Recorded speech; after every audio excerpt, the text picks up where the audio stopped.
I spent the entire night sewing my daughter's wedding gown, stitch by painful stitch, without even stopping to rest my eyes.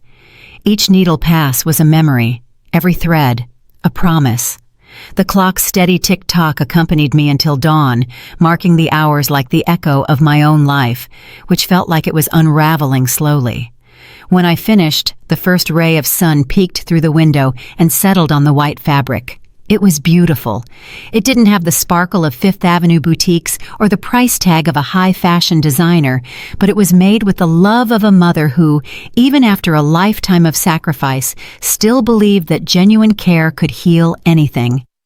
I carried the gown with trembling hands, wrapped in an old sheet to protect it.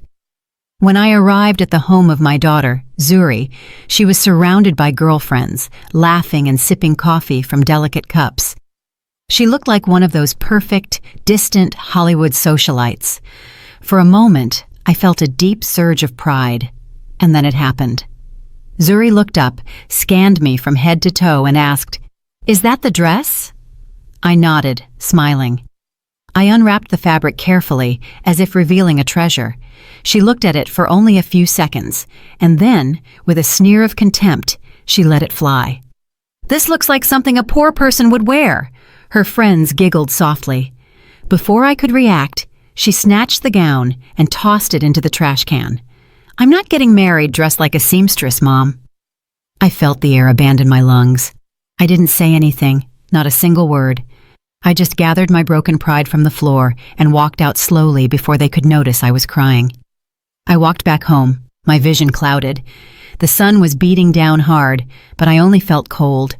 The gown was still in my mind, every stitch burning like an open wound. I thought of the sleepless nights, the years working at the old machine my mother left me, the calluses on my hands, everything I had given up so Zuri could reach where she was. And I wondered when love became a source of shame. When I arrived, I sat in front of my sewing machine. I stared at it for a long time. Its whirring sound, once so familiar, now seemed like a lament.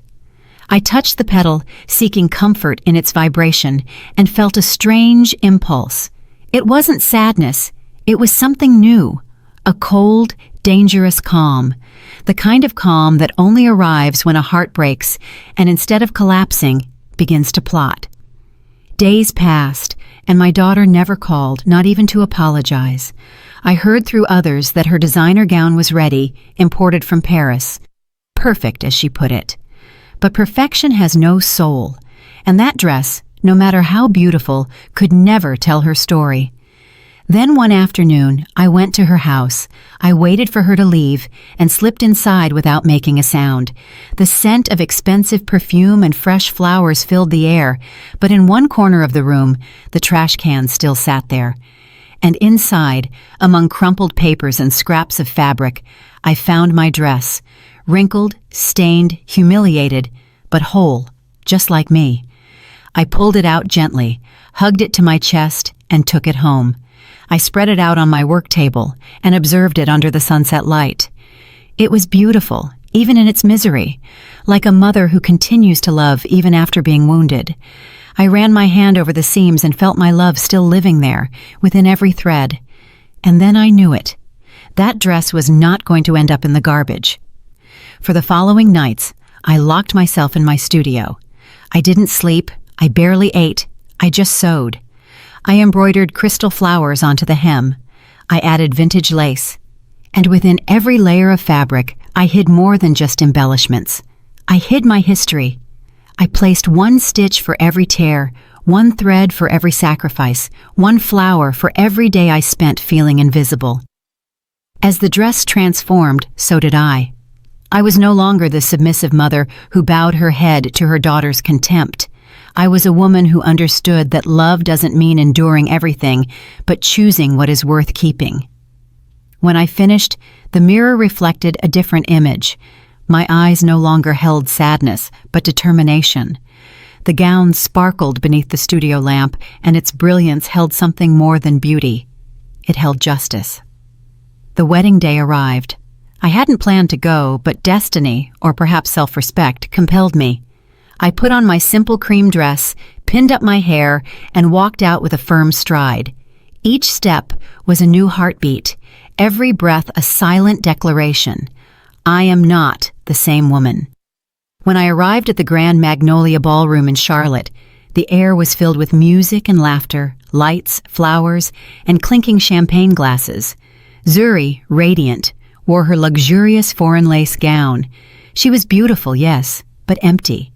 She didn't see me enter, and I didn't want her to see me yet. I stayed near the door, observing in silence. My hands were trembling, not from fear, but from the weight of what was about to happen, because that night, my daughter wasn't just going to have a wedding, she was going to have a lesson. When the clock struck 10, I took the first step toward the center of the room. The murmuring stopped. Every eye turned to me. Zuri looked up. Her smile disappeared, and in that instant, I understood that destiny had been preparing me for this moment my entire life.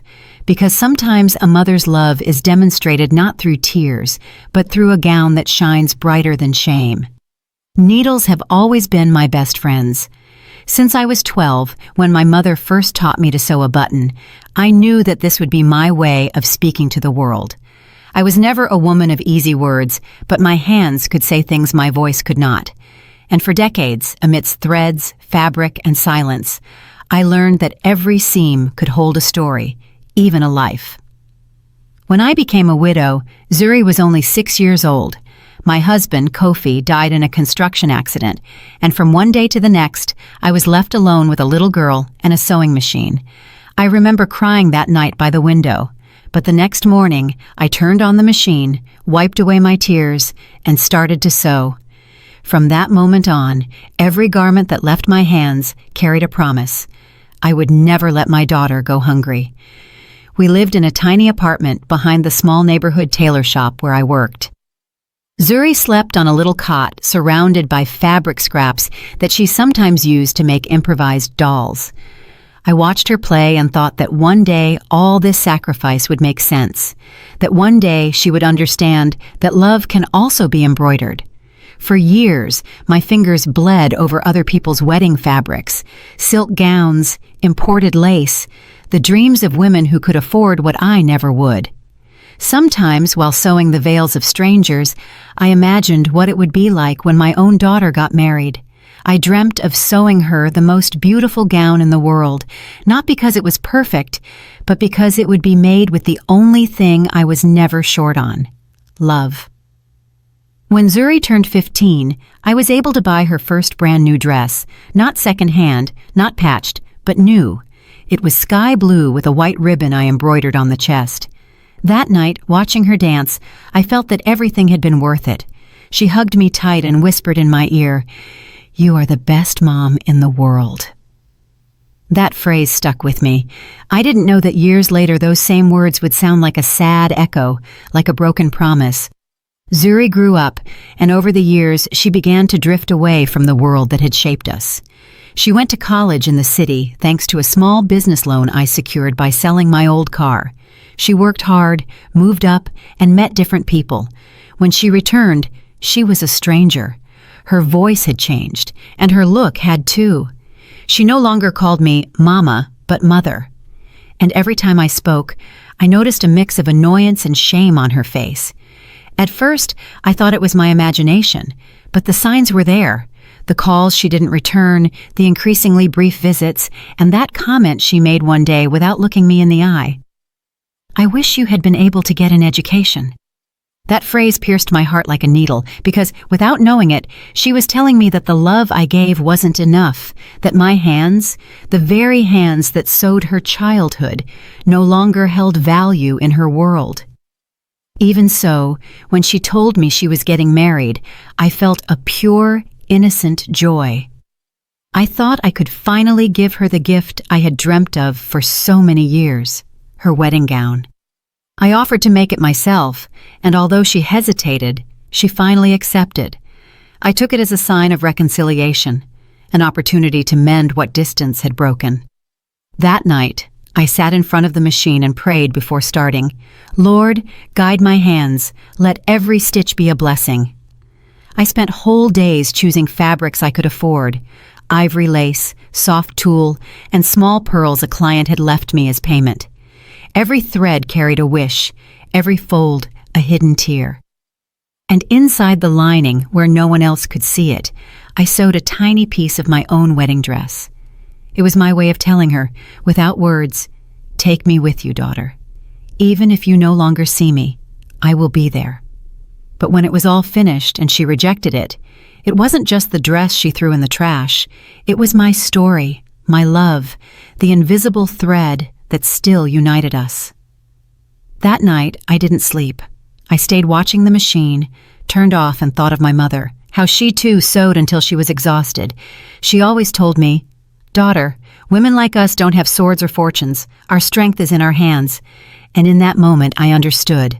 My strength was not in being accepted, but in continuing to weave my own destiny, even if they unraveled it over and over again. I touched the stained fabric I had taken from the trash can again. I ran my fingers over the broken seams and felt my love still beating within it. I thought of all the times I hugged her without being hugged back. The uncomfortable silences, the "Mom, please don't come dressed like that" moments. And I understood that humiliation, if sown with patience, could also become a lesson, because pain doesn't destroy, it transforms. And that transformation had already begun. Over the following days, something changed in me. I began to sew, not for her, but for myself. Every stitch was a way to heal. The thread ran smoothly, almost as if the machine understood my soul. I was no longer embroidering a gown, I was embroidering my freedom. And though Zuri didn't know it, I already had a plan. On her wedding day, she would wear the dress she chose, but everyone would remember the one she scorned. Because some loves are forgotten and others are avenged with elegance. And mine was about to shine. The wedding day dawned under a gray sky. It wasn't raining, but the air smelled like a storm, as if the whole world sensed that something was about to break. I dressed in the only decent outfit I owned, the same one I had worn to my mother's funeral, and carefully styled my hair, not because I wanted to impress anyone, but because that day I was going to face my past with my head held high. I carefully tucked the restored gown into a white linen bag, folded with the precision of someone guarding a secret. It was neither a gift nor a complaint. It was a response, a silent answer to a daughter who had forgotten what it means to love without shame. When I left the house, the wind was blowing hard. I walked to the bus stop, my hands clutching the bag as if it were my own heart. The ride to the event center was long, and at every turn of the road, I remembered the moments when my daughter and I were one soul, when we laughed for no reason, when she hugged me without fear of being seen. But those memories now hurt more than the needles. The wedding ballroom was massive, with gilded columns and a ceiling so high it seemed to touch the sky. White lights, exotic flowers, glasses sparkling on the tables. Everything was perfect. Perfect and empty. I paused at the door for a few seconds, watching people laugh, toast, and take photos. Zuri was in the center, gleaming in her new dress, a gown that, despite its price, failed to conceal the coldness in her eyes. When she saw me, her smile froze. I walked toward her, but before I could reach her, a woman, the groom's mother, I presumed, approached and blocked my way with a strained smile. "You must be Zuri's mother, right?" I nodded. "Ah, lovely to meet you," she said, though she clearly didn't mean it. "Could you wait for a moment way back there? We're about to start the family photos." She looked me up and down with that judging gaze that weighs more than words, the same judgment I had endured in silence so many times, and I obeyed. I stayed at the back, near the curtains, like a ghost at my own blood celebration. During the ceremony, no one spoke to me. Some offered polite greetings. Others simply ignored me. Zuri didn't even introduce me. I was not her mother that day. I was just an inconvenient memory she preferred to hide. The music began, the couple danced, and the room erupted in applause. I applauded too, but my hands were trembling, not from emotion, but from contained rage. I watched my daughter embrace her new husband, so confident, so haughty, as if life finally belonged to her. And for a moment, I wondered if she had forgotten who held her up when life tried to break her, who taught her to rise, who sewed her first dress, who exchanged tears for hope. And then I knew it. She hadn't forgotten. She had only denied it. Because sometimes love hurts so much that you prefer to bury it rather than accept it. I decided to stay a little longer, not to watch her, but to observe. I wanted to understand at what moment my daughter ceased to be my daughter. One of the bridesmaids approached me with an awkward smile. "Can I get you anything, ma'am?" "Just observing," I replied. "Observing what? How a mother is forgotten?" The young woman lowered her gaze, not knowing what to say. I smiled calmly. There was no anger in my voice, just an old, deep sadness that was no longer looking for blame.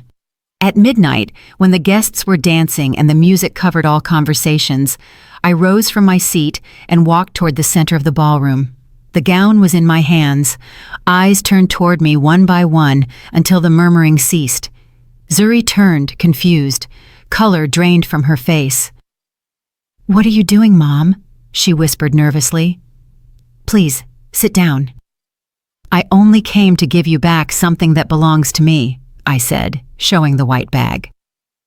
The murmuring returned, louder this time. Some laughed, others stood frozen. I opened the bag delicately and took out the dress. The same one she had called a poor person's dress. But it was no longer the same. It shone. The ballroom lights reflected off the tiny stones I had embroidered one by one, and the restored lace looked as if it were woven by angels. It was a gown worthy of any queen. The silence was absolute. Zuri took a step back, her eyes filled with tears, and for the first time in a long time, it wasn't my fault. "What is this?" she whispered, trembling. "Your dress, daughter, the one you rejected. But it's beautiful." "Yes," I said calmly. "I transformed it, just as I transformed myself. You threw it in the trash, but I didn't. Because there are some things a mother doesn't abandon, even if they are despised." The crowd held its breath. I held the dress high, extending it in front of everyone. "This dress was not sewn with money," I said, "but with sacrifice, with the nights I didn't sleep, with the years I refused to give up. Every thread carries my story, every stitch, my name." Zuri covered her face with her hands. "Mom, please stop." "No, daughter," I replied. "Stop is what I told myself when I saw you feel ashamed of me. Today, I didn't come to complain. I came to remind you of where you come from." Suddenly, the applause started, tentative at first, then stronger. The bridesmaids, the guests, even the groom's mother, everyone was applauding. Zuri fell to her knees, crying. I looked at her without pride, without resentment, only with a serenity I hadn't known. I approached, took her face between my hands, and whispered, "There is no shame in being humble. The shame is in forgetting who taught you how to fly." She nodded through her tears. She tried to hug me, but I stepped back. "Not yet," I told her. "Not until you learn what it truly means to love." I turned around, holding the gown, and walked toward the door through the applause. Each step was a farewell, every look a scar closing. And when I crossed the threshold, I knew that something had ended forever. I was no longer the ashamed mother who sewed in silence. I was a woman who had learned that dignity, too, is sewn stitch by stitch. That night, when I left the ballroom with the gown in my hands, I felt the air was mine again. The moon hung over the sky like an old lantern, and the party lights reflected in the lace, giving it an almost supernatural glow. There was no music or applause outside, only the silence of a woman who had said what she needed to say without screaming. I walked slowly back to my house. Each step echoed on the empty street, like one more stitch, closing forever the wound my daughter had left me. I didn't cry. I couldn't. I had cried so much in my life that night I was dry. Only my heart ached.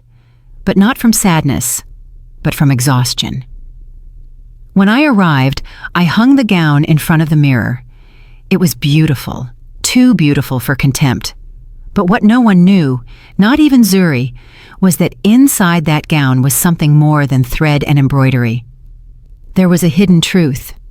Weeks before the wedding, when I decided to rescue the dress from the trash can, I didn't just restore it, I transformed it into a silent letter. Inside the lining, between the layers of tulle and lace, I sewed small, handwritten notes, carefully folded pieces of paper, where I had left fragments of my story, her childhood, my soul. In one of them I wrote, "When you were born, I thought life had given me back what it took away. I never imagined that love could also hurt when too much is given." In another, I sewed your first dress with old fabric, but with hands full of hope. I didn't know that someday you would be ashamed of the love that sheltered you. And in the last one, the smallest, the most secret, I put a phrase that had been my mother's.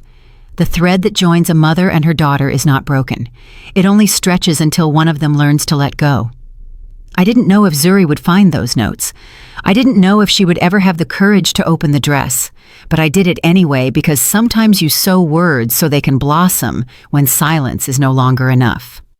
Over the following days, the wedding was the talk of the whole neighborhood. Some neighbors came to congratulate me, others just to pry. I listened to them in silence while I sewed in my studio. I didn't like talking about the subject, not because I was ashamed, but because I knew the true ending had not yet arrived. And it arrived sooner than I imagined. 3 days later, Zuri appeared at my door. She was pale, her eyes puffy, and her voice broken. "Mom, can we talk?" I stood still. For a second, I wanted to hug her, but something inside me told me to wait. "Of course," I replied calmly. She walked in slowly, as if she feared the house would reject her too. She sat in the chair where she had waited so many times for me to finish sewing her a uniform, a dress, a life. She carried the gown in her hands. She placed it on the table without looking at me. "I opened it," she said. "I see. I found your letters." The silence filled with her ragged breathing. For the first time, I saw her vulnerable. She was no longer the haughty woman from the wedding. She was my little girl again. "I didn't know," she whispered. "I didn't know how much you had done for me." I lowered my gaze. "You didn't have to know. Mothers don't count the stitches. We just sew." "I was such a fool, Mom." "No, daughter," I said. "You were human, and pride is also inherited, just like the color of your eyes." Zuri broke down crying. She knelt beside me, just like when she was little. She took my hands, and I felt them tremble, just like mine. "Forgive me." "You don't have to ask for forgiveness," I said. "You have to learn." We stayed like that, in silence. I didn't cry because forgiveness, when it's sincere, doesn't hurt. It brings relief. Zuri rested her head on my lap, and for an instant, I felt the weight of her childhood again, the same warmth, the same fragility. It was as if the years had reversed. After a while, she looked up. "Can I stay with you for a few days?" she asked. "Of course," I replied, smiling, "but you'll have to earn your keep, sewing, sweeping, cooking, living." That night, we ate dinner together for the first time in years. The silence between us was no longer awkward. It was warm, necessary. Zuri ate quietly, watching me from time to time as if she were seeing a stranger. "I always thought you were weak," she said suddenly. "And now I know you were just tired." "Yes, daughter," I replied with a smile. "Love can tire you out too." The next day, while she slept, I took the gown and stored it in a wooden box. I didn't do it to keep it as a trophy, but as a testimony, proof that even the most broken bonds can be sewn together again if one has the courage to accept the scars. Before closing the box, I added one last note. When you read this, perhaps I will no longer be here, but I want you to remember that humility is not inherited, it is learned. And you, my daughter, have already made the first stitch. I closed the box carefully and put it away in the closet next to my threads, my needles, and the remnants of the blue fabric from her 15-year-old dress. Everything that had been my life, everything that once defined me, now fit into that silent corner. And for the first time in many years, I felt peace. Not the peace of oblivion, but the peace of one who has sewn her soul back together and left it perfect, with the wound visible. The days Zuri spent with me were different from anything we had lived before. For the first time in years, we shared breakfast, conversations, and silences that no longer hurt. I sewed in my studio, and she sat by the window, watching me. Sometimes she would awkwardly weave with me, pricking her fingers, laughing through tears when the thread slipped away. It was like seeing her become the girl who used to ask why Mom's dresses were always the prettiest, even if they didn't sparkle. But peace, like everything in life, doesn't last long when there are open wounds. One afternoon, as we were doing the dishes, the telephone rang. Zuri dried her hands and answered. Her face changed instantly. "It's Imani Ellington," she murmured. Her husband's mother. The same woman who had looked at me at the wedding as if I were hired help. Zuri listened in silence, nodding nervously. When she hung up, she told me in a low voice, "She's coming for dinner tomorrow. She says she wants to talk to me and to you." The mug in my hand slipped and crashed to the floor, shattering. "With me?" I asked. "Yes, Mom. She said it's important." "Then let her come," I said firmly. "But let her come with the truth, not just manners." That night, I didn't sleep, not out of fear, but out of premonition. There was something about Imani Ellington that felt familiar, something I couldn't quite place. I spent the hours cleaning the tablecloth, polishing the silverware, preparing a simple dinner, not because I wanted to please her, but because good manners are never lost, even if others ignore them. When the clock struck 8, the sound of the doorbell cut the silence of the house. Zuri opened the door. The woman walked in, enveloped in an elegant coat and an overly strong perfume, one of those scents that tries to cover up the smell of the past. "Good evening," she said, barely glancing at me. "Good evening," I replied. "Please, come in." We sat at the table. For the first few minutes, no one spoke. Zuri feigned serenity, but her hand trembled on the napkin. Imani toyed with the silverware, avoiding looking at me. I waited because I knew that truths, sooner or later, unravel themselves. "I suppose you don't remember me," Imani finally began. "No, ma'am," I said. "But my memory does not forget the voices that wound, and yours at the wedding was clear." Zuri pressed her lips together. The woman sighed, lowering her gaze. "You are right, and I came specifically for that reason." There was a long silence. Only the clock dared to speak. She continued. "Many years ago when I was young, my mother had a seamstress, a woman who sewed better than anyone, even though she charged next to nothing. I was arrogant, haughty, and I treated her with contempt. I demanded miracles, made her wait hours to pay her, and sometimes didn't pay her at all. Until one day that woman disappeared from the shop. I found out she had been widowed and had a little girl." My hands froze. My heart skipped a beat. "What are you saying?" I asked. The woman looked at me with moist eyes. "That woman was you." For a moment, the world stopped. I remembered that tailor shop from so many years ago. I remembered her young face, her jewelry, her authoritative voice. Yes, it was her, Mrs. Ellington, the same woman who humiliated me for a single missed stitch and fired me without pay. "I didn't know," I whispered, more to myself than to her. "I did know," Imani replied, "the day of our children's wedding. When I saw you in the ballroom, I knew who you were, but I didn't have the courage to approach you, because shame weighs more than gold." Zuri looked at me, horrified. "You worked for her, Mom?" I nodded. "Yes, daughter, and it was from her words that I learned never to let myself be humiliated again." Imani bowed her head. "I came to ask for your forgiveness, Afia. You can't imagine how much I have carried that guilt. I thought money made me better. But when I saw you that night in the ballroom with that dress in your hands, I understood that I had spent my entire life silently admiring what I never had. Dignity. Zuri cried silently. I took a deep breath, looking at this woman who had hurt me so much, and for the first time, I didn't see an enemy. I saw someone who, like my daughter, had lived deceived by her own pride. "Forgiveness is not asked for with words, Mrs. Ellington," I said calmly. "It is shown with actions." "I know. That's why I came.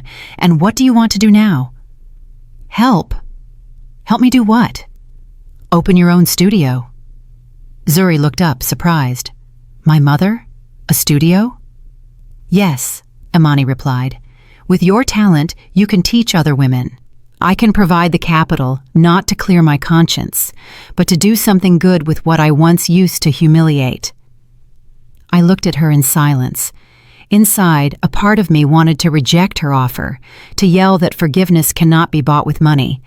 But another part, the wiser part, the one that had learned to mend wounds, told me that sometimes accepting help is also an act of self-love. "All right," I finally said. "I accept, but with one condition." "Anything you want," Imani replied. "The studio will carry my mother's name." "What was her name?" "Hope, because that was the only thing I never lost." Zuri got up from the table and hugged me tightly. "Mom, I can't believe it." "Believe it, daughter. Life doesn't always offer revenge, but it does go in circles. And sometimes, when the wheel turns, seamstresses teach queens how to mend their souls." Imani nodded, crying. "You're right. Money runs out. Dignity is inherited. And humility," I added, "is not washed away with money. It is earned with deeds." The dinner ended with a different silence, the silence of things that finally find their place. Before leaving, Imani shook my hand. "Thank you for letting me in." "Thank you for daring to come back," I replied. When the door closed, Zuri looked at me with eyes full of pride. "Mom, I didn't know you were so strong." "No, daughter, I'm not strong. I just learned that the firmest stitches are the ones made after you've been broken." The following night after that dinner, I slept restlessly. It wasn't guilt or excitement. It was intuition. There was something about Imani Ellington's words that didn't quite fit. Too much interest, too much remorse, too late. I woke up before dawn. The air smelled of damp earth and the bird song sounded distant, as if coming from another world. I poured myself a cup of coffee, and while the house remained silent, I took the dress box, opened it, and ran my fingers over the lace, over the notes I myself had hidden in the lining. I thought of my mother, her voice saying, "Truths, daughter, are not searched for. They are unsewn."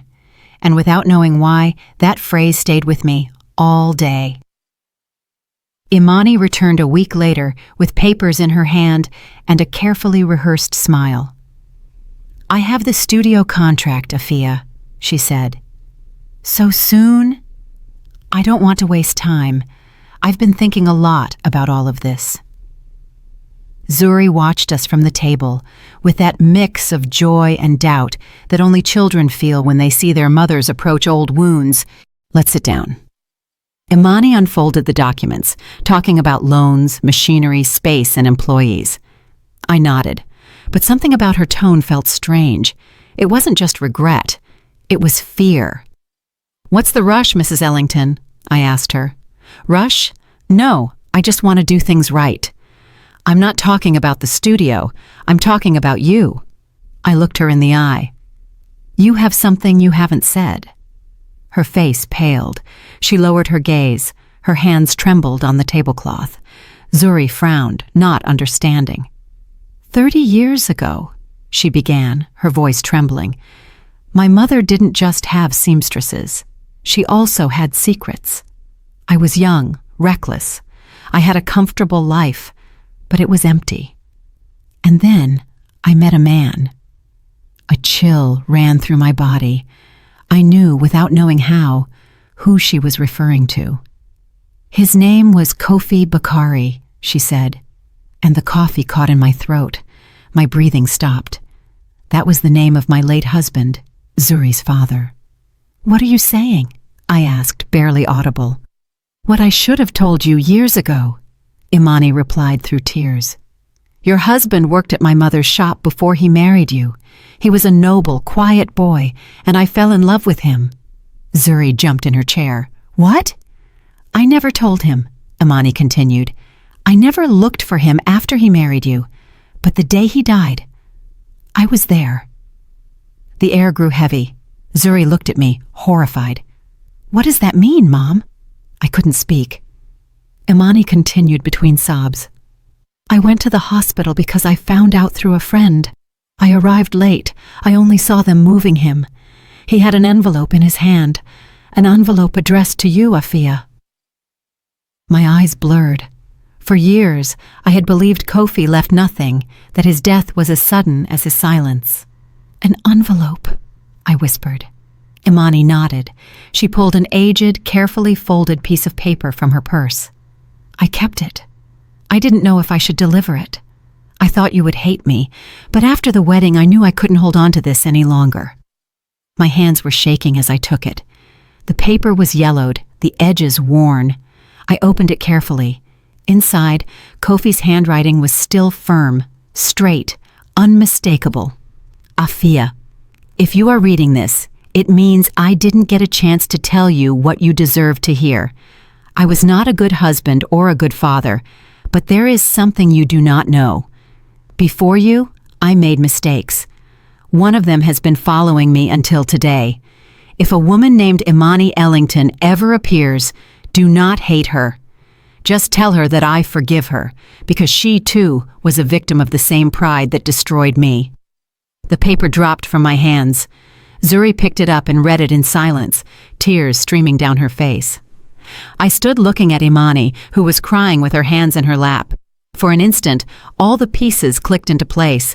The humiliation, the remorse, her insistence on making amends. It wasn't just guilt, it was redemption. "My mother destroyed a lot of people, Afia," Imani said through sobs, "and I followed her example, until I saw you that night in the ballroom with your gown in your hands, and I understood that I also needed to ask for forgiveness for the inherited sins." I stood up slowly. I didn't feel anger, only a deep sadness, because life has strange ways of joining the threads that we cut with hatred. "And why didn't you tell me sooner?" I asked. "Because it wasn't the right time," she replied, "because forgiveness is not asked for until you can look the person you hurt in the eye." Zuri stood up, trembling. "Then my husband's father—" "No," I interrupted gently. "That has nothing to do with you, daughter. Your father was mine. His past does not belong to us." I hugged her for the first time. I felt like we were closing a cycle that had been bleeding for decades. "Mrs. Ellington," I said finally, "if your intention was to ask for forgiveness, you have done so, but we don't need anything more. We can open the studio, but not to clear guilt. We will open it to teach other women that the past is not erased with luxury or with tears, but with purpose." She nodded, wiping her eyes. "Thank you, Afia. And if you truly want to honor my husband's memory, do not forget this," I added. "Wounds are not covered with silk, they are sewn with truth." That night, after she left, Zuri stood looking out the window. "Mom, everything you lived through, everything you endured, was for love, right?" "Yes, daughter, but not just for your father, for you too, because one day I understood that a mother's love is the only one that doesn't need applause." She rested her head on my shoulder, and in that silence, I understood that sometimes justice does not come with shouts or revenge, but with the peace of knowing that the truth, no matter how painful, sets you free. The following week, when the emotions seemed to have calmed down, I received a letter. It was from an estate lawyer in the city.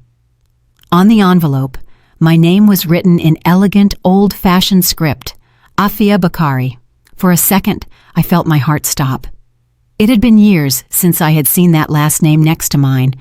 Kofi had left me in many ways, first with silence, then with his absence. And now, from the grave, he seemed to be speaking to me again. The envelope weighed more than I imagined. I opened it slowly with trembling hands, and inside, I found a sealed letter and a small brown envelope closed with wax. Zuri was with me, and seeing my pale face, she said, "Mom, are you okay?" "I don't know," I replied, "but it seems your father didn't take everything with him." We sat down together. I slid the letter between my fingers, took a deep breath, and opened it. Kofi's voice, written in those lines, still seemed warm, as if time had not passed. "Afia, if this letter reaches your hands, it is because something I couldn't resolve in life has finally found its way. I never knew how to ask for forgiveness with words, but you always understood the language of silence, and that is why I trust you will know how to read between the lines of what I leave you. I didn't give you an easy life, but I hope that at least this, which I leave you, gives you something more valuable than money: the truth."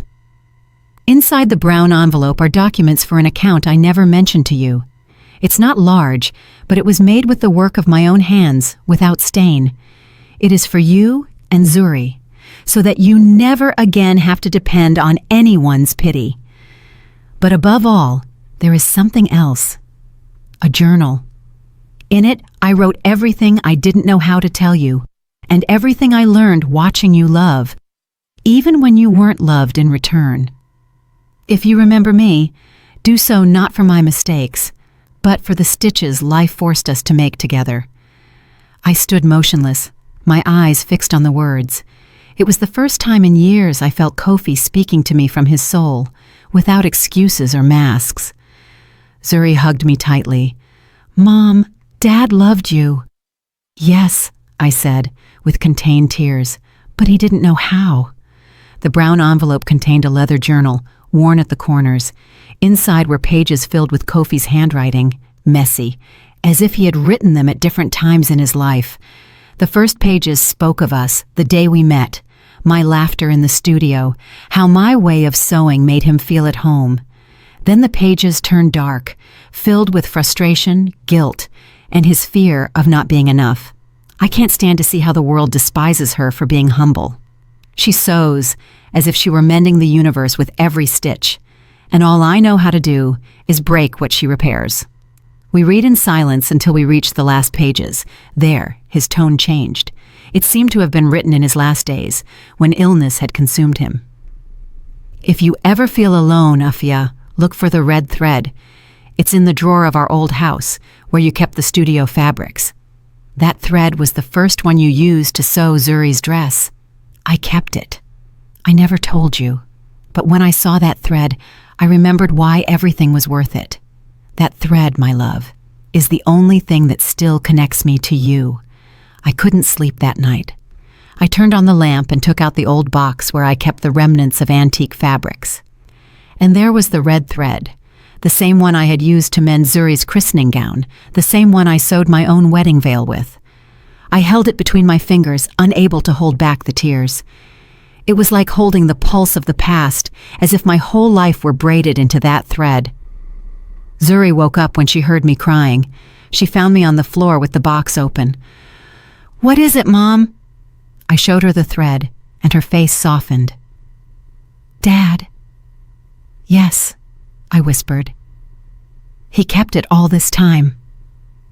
Zuri hugged me, and for the first time I understood that love, even if imperfect, leaves clues like breadcrumbs in a dark forest. Sometimes you just have to have the courage to follow them. Days later, Imani came to the studio. I hadn't seen her since the revelation about Kofi. She carried flowers and a tired look.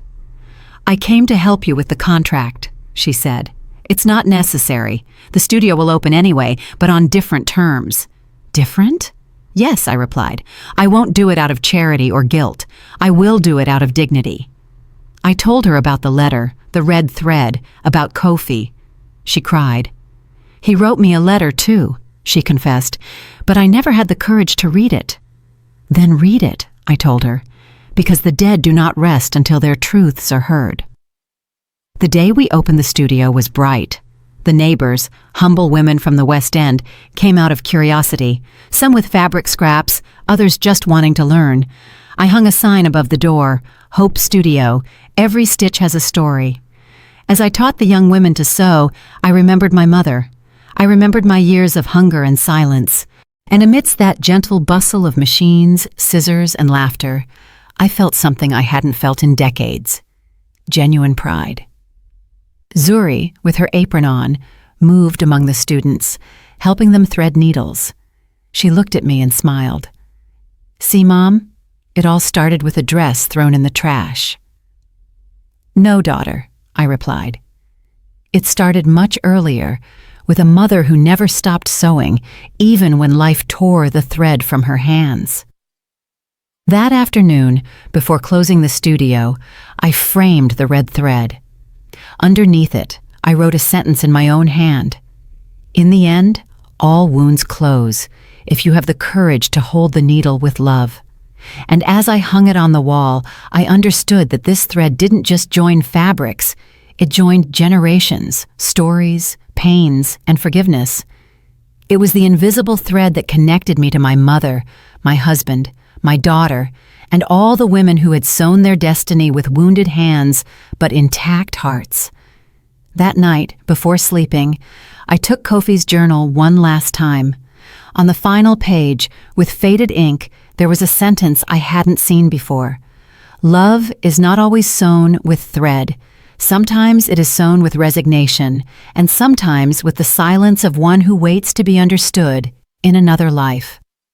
I closed the notebook and turned off the light, and in the darkness, with a tired but peaceful smile, I understood that I had already been understood.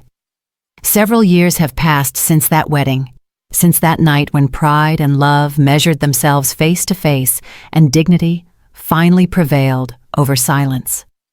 Today, my hair is completely white and my hands are full of small, fine scars, like paths drawn by time. Each one of them tells a story, a dress, a tear, a mended hope. And though the days sometimes feel heavy, my heart feels lighter than ever. Hope Studio is still open. It's a lively place, full of women who arrive with broken dreams and old fabrics, believing they are useless.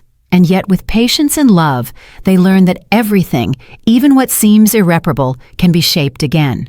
What I sew now are not dresses, I sew souls. Every morning I open the windows and let the sun illuminate the rolls of fabric resting on the shelves. The smell of cotton and fresh coffee mixes with the laughter of the young apprentices, and sometimes I close my eyes just to enjoy that sound, the melody of work well done, of a present that no longer hurts. Zuri has been working with me for 3 years. She is in charge of teaching embroidery to the beginners, even though she still pricks her fingers from time to time, but she does it with a smile. Sometimes I look at her and think that the red thread Kofi spoke of, the one that seemed invisible, is still moving between us, tying what I once thought lost. There are days when she arrives early, kisses my forehead, and says, "Mom, I learned that sewing is praying with your hands." I smile because that is what my mother used to say when I was a little girl. Time repeats itself, but when love is present, cycles are no longer curses. They are blessings. One Saturday afternoon, as we were tidying up the studio, a young woman with a girl of about 10 years old appeared. She carried a stained and torn white fabric in her hands. "Do you teach sewing here?" she asked shyly. "Here, we teach how to start over," I replied, inviting her in. As I showed her the tables and machines, I noticed the little girl watching the framed red thread hanging on the wall. She approached it, looked at it curiously, and said, "Can that thread also be used to sew dresses?" I smiled. "No, little one," I replied. "That thread is for sewing things you can't see." "Like what?" "Like broken hearts." The girl looked at me seriously, and for an instant I saw in her eyes the reflection of Zuri when she was small.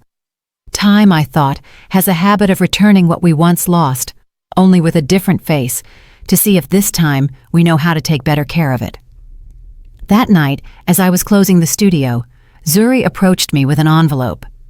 "Mom, this came addressed to you." The sender was the Black Women's Entrepreneurial Coalition. Inside was a handwritten letter in firm script. "Afia Bakari, we have followed your work at Hope Studio. Your story has inspired many women. We want to give you an award for your labor and for demonstrating that dignity can be sewn stitch by stitch." Below was an invitation to an event in the city. Zuri hugged me with tears in her eyes. "You deserve it, Mom." I shook my head, smiling. "No, daughter, we all deserve this." On the day of the event, I put on my best dress, a simple cream-colored one made with my own hands. Zuri insisted on accompanying me, and when I stepped onto the stage, I felt the years of pain unravel like knots. In front of me were women, young, old, mothers, daughters, all with similar stories of abandonment, sacrifice, and silent love. I took the microphone and took a deep breath. "I am nothing more than a seamstress," I said. "But over the years, I learned that no fabric is so torn that it cannot be repaired if you hold it with patience and faith. And the strongest thread is not the one that shines, but the one that resists." There was a long, deep round of applause that I felt in my bones, and as I stepped down from the stage, I saw Imani Ellington among the audience. I hadn't expected to see her. She approached slowly with a bouquet of flowers. "I knew you would achieve this, Afia," she told me with a genuine smile. "No one achieves anything alone," I replied. "You only move forward when you learn to sew with the hands of others." That same night, back home, I found Zuri waiting for me on the patio with her daughter, my granddaughter Naya. The little girl was playing with a piece of red thread. "Look what I found in the studio, Grandma," she said, smiling. "Can I keep it?" I watched her for an instant. The thread seemed to glow under the moonlight. I nodded. "Of course, my love, but promise me you will take care of it." "Why?" "Because that thread unites the women of this family. When you hold it, you are never alone." Naya wound it around her wrist and continued playing. Zuri looked at me with tears in her eyes. "Do you think she will understand someday?" "Yes, daughter," I replied. "She will understand when she has to mend her first heartache. That's when she'll know that the red thread is not just a symbol, it is an inheritance." Over time, the studio grew. Women came from other towns, even young people who had never touched a needle. Some brought wounds that couldn't be seen, a betrayal, a loss, a hurtful word from childhood. And every time someone arrived, I told them the same thing. "Take an old fabric and start sewing. It doesn't matter if the thread breaks, I'll teach you how to rethread it." Because sewing in the end is not just about joining pieces. It's about understanding that mistakes also leave patterns, and that scars, just like men's, are proof that life was lived bravely. One winter, Imani fell ill. Zuri and I went to visit her. She lived alone in a large but sad house. She received us with a blanket over her legs and a peaceful look. "I knew you would come," she said. "I wanted to say goodbye." I took her hand. "You owe me nothing, Imani." "No, Afia, you saved me from myself. Never forget that." And to Zuri, she said, "Your mother is one of those women born once every century. Don't judge her for her toughness. It's her way of not breaking." She died a few weeks later. In her will, she left a donation to Hope Studio. Nothing extravagant, but enough to ensure it would continue running for many more years. And in a small note, written in weak handwriting, she said, "Thank you for sewing with the thread of forgiveness what I had ripped with pride." I cried when I read it, not from sadness, but from relief, because I understood that in the end, each of us had done our part. She by asking for forgiveness, and I by learning not to hold a grudge. Today, as I write these lines, I hear Nia laughing on the patio. She is learning to sew with Zuri, using the red thread she found that night. Her clumsy little hands move the needle carefully, and even though she pricks herself from time to time, she keeps smiling. That smile is the purest legacy I can leave her. I watch her from my rocking chair and think that life, in the end, is a lot like a piece of fabric. Sometimes it gets stained, it tears, it stretches too much, but always, always, there is a thread ready to join everything back together. I was a seamstress, a wife, a mother, and now I am a teacher. I sewed dresses, tears, and destinies. And if I learned anything, it is that love is not always expressed in hugs or words. Sometimes it is expressed in the silence of one who, despite everything, keeps sewing. I close my eyes and remember the first night, the one when my daughter called me poor and threw my dress in the trash. If someone had told me then that it would be the beginning of our salvation, I wouldn't have believed it. But now I know that the deepest wounds are not open to destroy us, but so that the light can enter through them. This will be my last story, the last stitch I make with these hands that are now trembling. But I am not afraid, because I know that when I am gone, Zuri and Nia will continue sewing with the same thread, uniting the remnants of a legacy made of love, dignity, and hope. And when the world judges them for being too simple or for giving too much without expecting anything in return, they will remember my words. There is no firmer stitch than that of a woman who has cried, because one who has cried knows how to hold the needle with love. I smile, close my eyes, and let the silence envelop me. The red thread rests on my lap, warm, vibrant, as if it still had a life of its own. And just before I drift off, I think I hear my mother's voice, soft, distant, saying, "You can rest now, daughter. The last stitch has been made." Sometimes people ask me if I would live through everything I went through again, if I would endure the humiliations, the tears, the silence once more. And I always answer the same. Yes, because every wound taught me to sew with greater strength, every scorn taught me not to beg for love, and every sleepless night reminded me that dignity is the only garment that must never be lost. Today, I look at my hands and see in them the story of all the women who, like me, learned to sew not out of pleasure, but out of necessity. Women who mended shirts, hearts, and families. Women who did not wait for applause, only respect, and who understood that you do not need money to have value. My studio remains open, and every time I hear the sound of a needle piercing the fabric, I feel life whispering to me that nothing was in vain. Because even though the years pass, the red thread is still there, uniting generations, uniting loves, uniting stories. Did you like the story? And which city are you listening from? Let's meet in the comments. If you liked the story, you can support me by sending a super thanks, so I can keep bringing more stories like this. Thank you so much for your sweet support. I'm looking forward to your comments on the story. On the screen, you can see 2 new life stories that I highly recommend. There's so much more on my channel. Don't forget to subscribe. See you in the next life story with love and respect.